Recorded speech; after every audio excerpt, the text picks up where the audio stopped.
Chettinad Cement, perfect concrete choice. 63 years of excellence.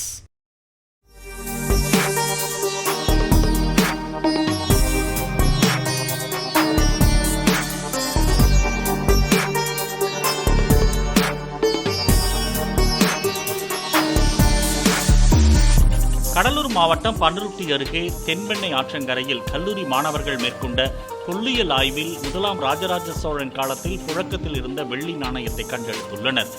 4.35 gram எடை கொண்ட அந்த நாணயத்தின் ஒரு பக்கத்தில் கையில் மலரை ஏந்திய ஒருவரின் உருவமும் அவரது இடது பக்கம் 4 வட்டங்கள் உள்ளன.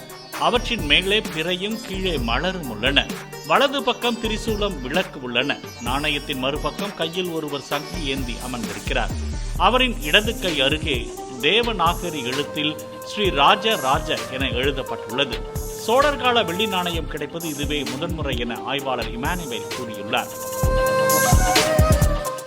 Chettinad Cement, perfect concrete choice. 63 years of excellence. Play store மற்றும் ஆப் ஸ்டோரில் இருந்து பாலிமர் செயலியை QR கோடு மூலம் பதிவிறக்கம் செய்யுங்கள். செய்திகளை உடனுக்குடன் பெறுங்கள்.